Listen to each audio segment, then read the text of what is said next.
Hi, welcome once again to M5's English language learning program, Let's Speak English.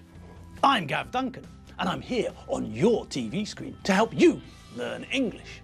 Now, are you sitting comfortably? Yes? Good. And are you ready for today's lesson? Yes? Good. Okay, well let's learn English together. And now, here we all are, in the merry, merry month of May. Yes, it's true, we are all here, and it is May. And as a special treat, here's Nelson Eddy to let us all know that which we already know. I know. There's not much logic there, but, well, I asked him and he said yes, and he's here now. So, well, let's just listen to him. Pretend that this news is a surprise. Here he is, quick. Look surprised. We roamed the fields and riverside when we were young and gay. We chased the bees and plucked the flowers in the merry, merry month of May. Thanks, Nelson. Thanks, Mr. Eddy. That was great. And it was such a surprise. We didn't know that we were in May. We thought that we were in, well, I can't remember what we thought, but we definitely didn't know that it was May. So, thanks once again. Okay, bye. Has he gone? Oh, good. My God, that was embarrassing, wasn't it? Okay, we'll need to watch out for mistakes like that. That was a silly mistake. That was a schoolboy error. Okay, never mind about my silly mistake. Let's just get on with things. So, this is Thursday, and as we've just been told, we're in the merry, merry month of May. Okay, but the most interesting thing is that we've only got 2 revision sessions left in our mega revision. So, let's get on with it. Hit the button, Viv. Yes, that one. The one with the green triangle on it. Yes, that one. The play button. Roll the tape. Hit the button. No, don't hit the button. You might break it. Press the button. That's a better idea. But in a lot of countries, there is still compulsory military service.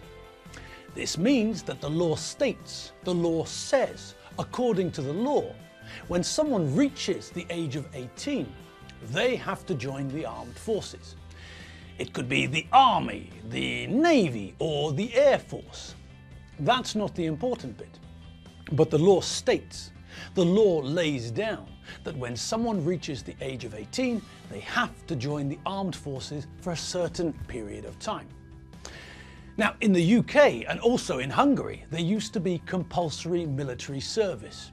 You turned 18 and you got a letter from the government telling you that you had to report for duty, you had to go to an army base and say, "Here I am, I'm ready to join the army." And then the army would give you a pair of camouflage trousers and a vest and a green helmet and a gun and a knife and a compass and some more stuff like that, you know, army pants and some big boots to help you climb trees in the jungle. Then they teach you judo and kung fu and how to escape from prison using only a small paper cup, things like that. They'd also teach you how to strip your weapon, how to separate it into different parts so that you could clean it. Actually, that's a very useful verb that we always see with things like this. Well, we see this verb with things like this and also Swedish furniture. The verb is the verb to assemble. Now, the verb to assemble is just a verb which means to put something together. When you complete a jigsaw puzzle, for example, you assemble the pieces so that they show the same picture as the picture on the box. And think about what you do when you buy furniture, especially furniture from Sweden. But, well, these days this sort of furniture is very popular. It's called flat pack furniture because it can be packed flat into boxes. And that makes it easier to transport. And that means what? Yes, that means that you can take it home in your car and you, not the furniture company, assemble the furniture. You open up all the boxes in your flat and then you spend hours connecting piece A to piece B, then joining pieces A and B to section C, and then fastening this bit to that bit. Now, what you're doing is assembling the furniture. You're putting it together, you're building it, you're taking the pieces and turning them into a bed or table or desk or something by assembling the pieces together. All right. Now, what if we move in the opposite direction? What happens then? Well, say for example that you're moving to a new house or flat. You need to move your furniture as well. So now you have to do everything in reverse. And there's a verb for that too. The verb to disassemble, to take apart, the opposite of assemble. With this verb, we're doing the opposite of what we did earlier. Then we were taking pieces of wood and metal and putting them together to make a bed or a desk or something. Now we're taking the desk or bed or whatever and we're disassembling it. We're dismantling it. We're taking it apart. We're taking it to pieces. Now we're turning a desk or bed or whatever into a lot of pieces of wood and metal and things. All right. And what happens when you get to your new flat or house? What do you have to do now? Yes, that's right. Now you have to do the same thing again in reverse. You have to take the pieces of wood and metal, all of the screws and strange plastic bits, and you have to connect them all together again to build your desk or bed or whatever it is. Now in this case, we could use which verb? Yes, that's right. We could use the verb that we've just seen, the verb to assemble. We could use that verb again, but there's another possibility too. We can use a prefix to show that this isn't the first time that we're doing this, to show that this isn't the first time that we're assembling this collection of pieces of wood and metal. Now, what prefix do you think we could use to convey, to communicate, to express this idea? The idea of doing something again. The prefix that we're going to use is re. We often use this prefix, we often attach this prefix to the front of a word to show that this isn't the first time we're doing it. The teacher said my work was terrible. I have to redo it. The cover on my exercise book is torn. I'd better recover it. I entered the room, left, and then re-entered. After the police left, Sherlock Holmes re-examined the crime scene.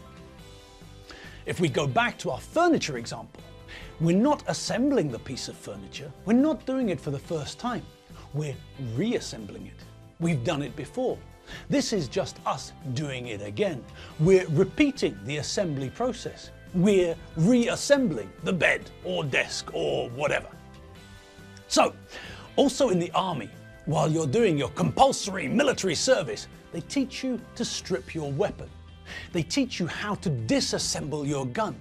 And then, well, after you've disassembled your gun, you have to reassemble it, don't you?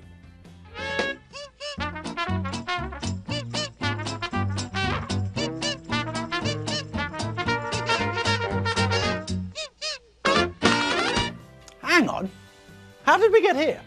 Why are we talking about disassembling and reassembling weapons in the jungle? Of course, I remember now. We were talking about military service and the fact that military service is compulsory. You have to do it. And food shopping is also compulsory. And that's why, like other chores, things like dusting, washing the floor, polishing the silver, cleaning the windows, all of these chores are chores because they're boring, repetitive, and compulsory. That's why we don't like doing them. But this is only the case when we're thinking about our boring shopping trips. One family that we don't find boring when they do their shopping is the Benchfield family. Now, I know it's been a while since we last saw them, but do you all remember what they were getting up to last time we saw them? Yes, I know, you all remember. Well, probably. But let's not take any chances. Let's just recap on what was happening in the Benchfield shopping saga.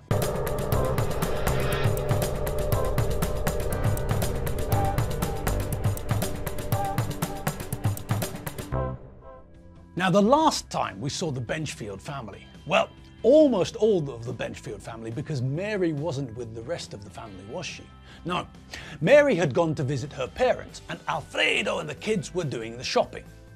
Now, as I'm sure you all remember, things didn't get off to the best of starts, did they? Alfredo tried to enlist the help of the kids. He tried to get the kids to help him write a shopping list, but, well, Tim didn't want to help because he's so lazy, and he went into the living room to watch TV. Alfredo tried to watch a shopping list, but in the end, eventually, finally, he decided that it was simpler to just go to the supermarket and buy what they saw. Alfredo's logic was that even if they bought something they didn't need at that time, they could always store it until they did need it. So, Alfredo told all of the kids to get into the car, even Tim, who didn't want to go shopping.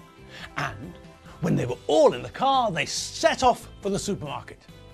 Okay, well, we all thought that things were going to improve once they reached the supermarket, didn't we? I know that I did, but I was wrong. As soon as they parked the car and went inside the supermarket, the problems started again, didn't they? Alfredo couldn't remember where he'd parked the car, could he? So he asked who wanted to go and locate, go and find the car. Tim volunteered to go. And that was predictable, wasn't it? We all knew that Tim would volunteer. He'd do anything to get out of doing the shopping, wouldn't he? Tim went off with instructions to find the car, to locate the car and come back within 10 minutes. Then there was a problem with getting a trolley, wasn't there? Alfredo didn't have the right change, the right coin to get a trolley, so he gave John a £5, a £5 note, and told him to get some change. John went off, but the only way that he could get change was by buying something in a newsagent's so that he could break into the £5. The only problem was that John went a bit too far and bought so much stuff that he almost spent all of the money. Luckily, he managed to bring back a £1 coin and the family were able to get a trolley. John bought his dad a magazine, but it was a fishing magazine and Alfredo wasn't happy. He hates fishing. He thinks it's stupid. Finally, the family, minus Tim, started to get on with the shopping. Then, suddenly, Alfredo noticed that someone, Tim, was missing. Alfredo sent Lizzie to fetch Tim. He asked her to go into the car park, find Tim and bring him back into the supermarket. Alfredo wants Lizzie to find Tim and come back to meet the rest of the family with Tim. Lizzie found Tim, and he was speaking to a mate of his, Eddie Finn. Eddie Finn is bad news. He was thrown out of school. He used to go to the same school as the Benchfield kids, but he did something really bad, and so the headmaster expelled him. Lizzie thought that there was something fishy about Tim and Eddie's behaviour. She smelt a rat, but Tim wouldn't tell her anything. He kept his mouth shut and told her to keep her mouth shut too. All right, and we're done once more for the day. Yes, people, it's true. We've completed another revision session, and now it's time for us to part. And don't forget, tonight at midnight, our favourite day is going to arrive. And we all know what day that is, don't we? Yes, that's right. Tuesday, eh? No. What? No, that's not right, is it? Of course it's not right. Our favourite day of the week is the gateway to the weekend, the key in the lock of the beginning of the weekend. Our favourite day is the threshold between the working week, the standard working week that is, obviously, and the weekend, the time when all the fun happens. Our favourite day of the week is the fun junction itself, Friday, and that's tomorrow. So, do your chores, feed the cat, feed the dog, feed the parrot, feed the monkey, if you've got a monkey, and then feed yourself and get some rest. The weekend's approaching, people. I can feel it. And we've only got one more revision session, tomorrow's. So, I'll see you all tomorrow. Have fun, people. Have fun, and I'll see you all later. See you tomorrow. Bye.